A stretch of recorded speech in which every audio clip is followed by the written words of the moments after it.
Chris, for that beautiful song. Now we welcome 9/11 widow and Lower Makefield resident, Ellen Saraceni.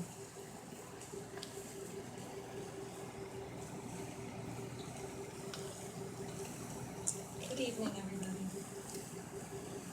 It's very welcoming to see everyone standing here together in this time of our community's great need. In the aftermath of the September 11th attacks, in one tragic moment, many families lost everything, including any hope of seeing their loved one again. It was a wound that continued without the ability to have closure, and in all of the magnitude of that loss. Loss is something that's very individual. But when it's a loss that is experienced by a broader community, even those not directly impacted feel it. That was part of the impetus to build the garden, to have a place where overwhelming loss could be soothed by coming to a place where trees outline a memory and the sounds are very soothing to the senses, where 42 lights represent a child in Pennsylvania who lost a loved one on September 11th, and now they point to the sky and leading to a path to the future, where twin fountains rise to show that life is powerful and memories eternal. Connecting it all, a pathway that starts with destruction and takes a visitor on a journey to a place of commemoration, healing, and hope. May this candlelight vigil and our prayers be the light after darkness and bring some healing and soothing and solace to the families. That they know we as a community are here tonight to offer our prayers for the souls of our boys from Bucks County. And we as a community remain as a rock, that we are strong and we support any family in any kind of tragedy, and that they all know you are not alone. God bless everyone.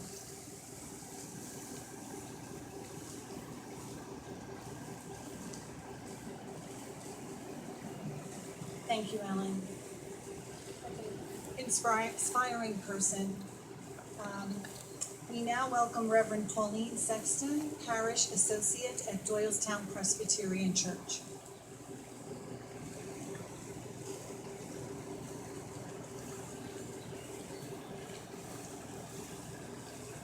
So how do we heal? How do we move forward from these horrific events that have shaken us, have grieved us, have touched us in our very core? There is no quick fix. There is no easy formula for healing.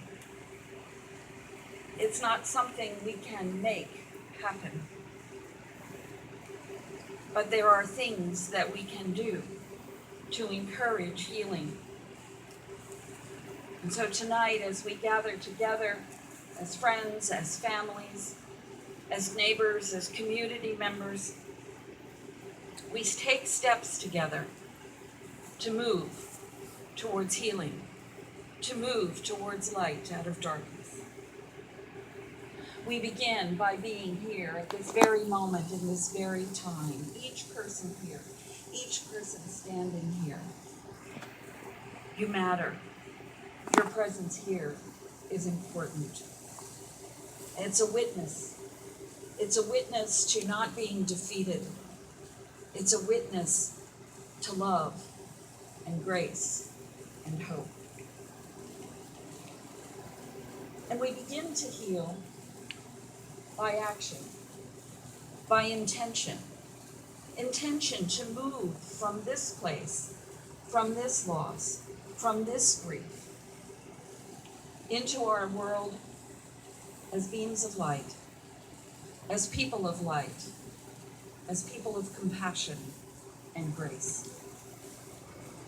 We begin to heal by prayer, by acknowledging that there is a power and a force and a source that is greater than our own selves.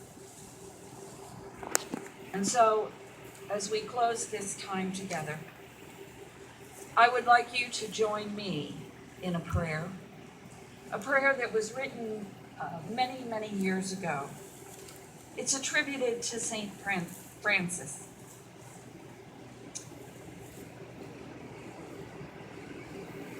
And Saint Francis was a man of peace who appreciated beauty and nature and the ways in which souls can heal.